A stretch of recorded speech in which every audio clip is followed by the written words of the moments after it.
Good day, everyone.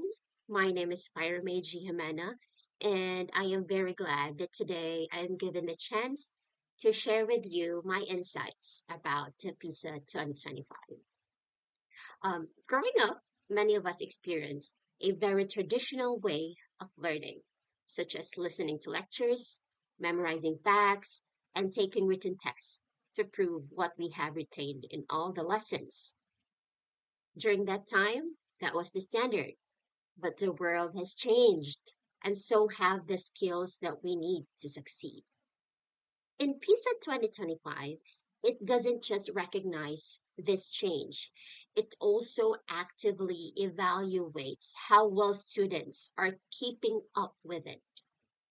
And one of the biggest takeaway for me was the idea that learning today isn't just about knowing things. It's about doing, experimenting, and applying knowledge in meaningful ways, especially the STEM education in particular. It has moved from learning about to learning by doing, and it is a very perfect example. Students aren't just studying formulas in textbooks anymore. They are now using computational tools to build models, analyze data, and solve real world problems. And here's one of the things that we need to remember. If learning has evolved this much, then how we assess it needs to evolve too. So, why PISA 2025 putting such a big focus on assessing learning in the digital world? It's because today, knowing facts isn't just enough. You have to know how to use technology to learn, to solve problems, and adapt. So, this assessment isn't about testing students on what they know, it's about evaluating how they learn independently, how they navigate digital environments, and how they use computational thinking to tackle problems.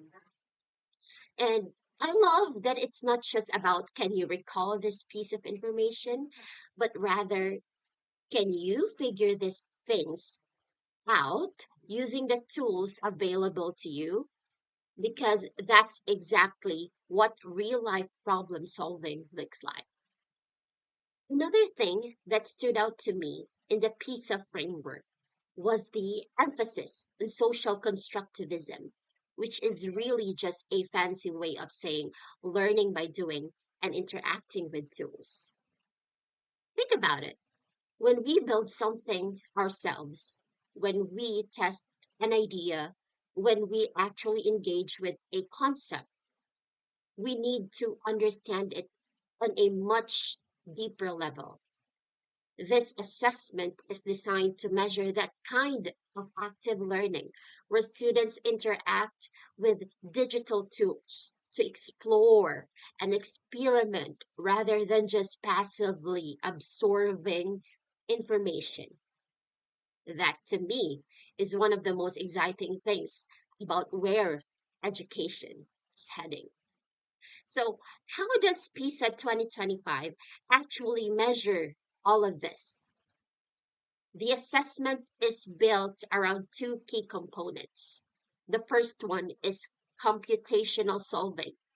It means how well students can use digital tools to analyze, model, and solve problems. And the second one is about self regulated learning, in which how well students manage their own learning process, set goals, and adapt to challenges. Instead of traditional tests, students will go through interactive, open ended tasks where they have to apply their skills in a digital environment. And that makes so much sense because in the real world, we rarely solve problems in isolation.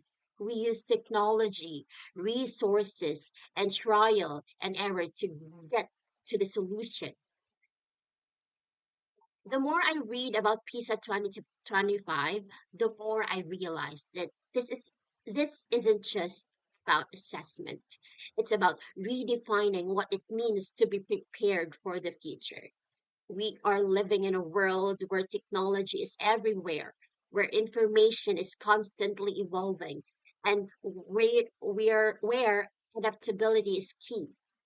If we want students to succeed, we need to move beyond testing what they remember and start evaluating how well they can learn, adapt, and innovate using the tools at their disposal. And that's exactly what PISA is trying to do. So here's something to think about. Are we as educators, students, and lifelong learners really embracing the way learning is changing? And if not, how can we start? That's all for my insight. Thank you so much for listening. Have a great day.